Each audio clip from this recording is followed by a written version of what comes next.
This is Jim, and I'd like to talk a little bit about saber grips today. In this case, how we grip them. Sort of the theme this week, I guess, but I had asked on a Discord channel what kind of content people might want to see in addition to Barbasetti, and this one fencer whose name I forget at this moment said, hey, how about something on different ways to hold a saber? It's a great question. I'm going to show 3 or 4 different ways to do that. They're somewhat dependent on system, and at the same time, I'm not necessarily an expert in using all of these. So I will also be mentioning people that would be sort of good go-to people to talk to in depth about them. So I'll start with what I know best. This is, 19th century style saber, late 19th century in this case. You'll notice it has a back strap. That's meaningful. Lots of sabers did, but in this case, given the length, this tells us a little bit about something. So this was very closely modeled on the ones from the Austro-Hungarian army. You see very similar things in Barbasetti, and it's meant to be held like this with a thumb along the back.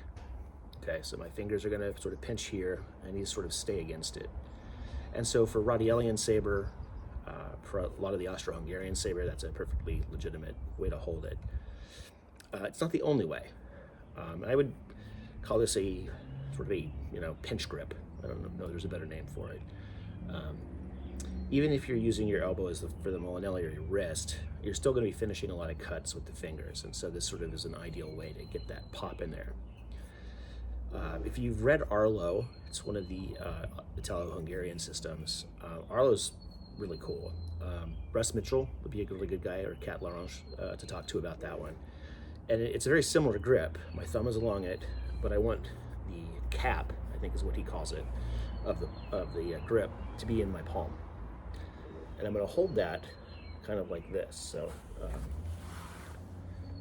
the high tierce system is what he uses. It has the is what they call high tierce. So the blade is slightly inclined to the right, like that, about shoulder height. And you're going to vary that depending on the height of your opponent. A little bit taller, you'll raise it. A little bit shorter, you'll lower it. And it's in some ways akin to the Radaellian second and third, but it's definitely higher, thus high tierce. But that's another way to use this kind of saber, and it's I haven't done a whole lot with Arlow. This would take me some getting used to, but it does work. It worked quite well. Another grip most people know is the hammer grip, tennis racket grip. This is an old beater antique I have that I use for cutting. It's an Ames 1865, and it does not allow me a lot of room to do this kind of a grip. The other thing about this weapon is it's extremely front heavy, long, and it's clearly meant to be used in the back of a horse. It's modeled off of one of the French models, like most American sabers of the time. But I can't really put my thumb back here, and I don't really want to. I don't need to. This is not a saber that I'm going to be using to fence with per se. This is an ideal cleaver for chasing down retreating infantry and cutting them down from behind, which is what it's designed for. Or if you want to be slightly more noble about it, maybe attacking an artillery position from the side, But the reality is, it's a cleaver. This is not meant for anything nimble. I'm on a horse, I'm chopping at you. It is really no good to fence with. I fenced with similar sabers, and it's a lot of work. It's not very fun. But that's a pretty common grip too, this sort of hammer grip or tennis racket grip. And it's dependent kind of on the system, but it's also kind of dependent on the weapon. For another example, is Franken's saber. I think this hilt is from Universal Swords. The blade on it was junk, so I threw it out, and then this is a blade from St. James. But again, I've got a sort of a size 10 hand. I can't really do this with it. It just doesn't work. So I'm going to be using this with a hammer grip. Depending on the sword, there are some, like Mike Sherbaz has some beautiful palashes, and some of his khmali, where it's almost more of a knife grip. So I have my hand kind of here, and it has just a cross guard, and I might have my thumb slightly forward. But if I do, it means I've got a buckler. And that's a different type of saber, different type of single-edged, slightly curved or not curved cutting weapon. But again, this is a very common grip for this kind of D-ring or Blücher style saber. You'll also see that same grip on things for like Highland broadsword. Now this one, it's wide because my knuckles need it to be wide. But again, with the grip, I really can't put a finger in there, and I don't need to. One of the beautiful things about these when they're made correctly is the balance is very close to the hand.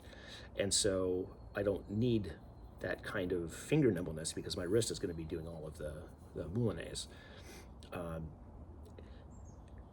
Most basket hilts should have the weight a little closer to your hand. That's what makes them, possible to do this. And this is 3 pounds exactly. It's made by Mark Howland of Shrike's Forge, and it's really nimble.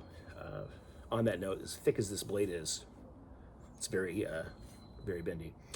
It's got good flex. I don't stab much with it, but when I do, people are shocked. They're like, "Oh, I didn't break a rib. How cool!"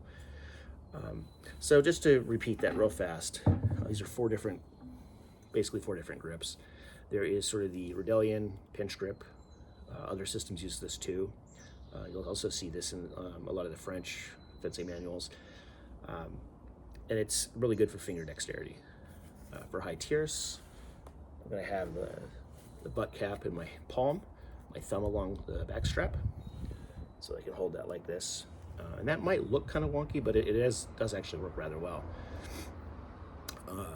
We also have, in addition to the high tierce grip, we also have hammer grip. That's sort of common with a lot of sabers.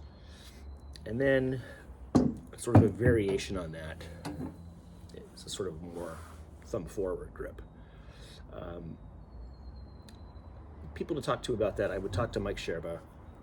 His research into Georgian fencing in particular, Republic of Georgia, not like Georgian England.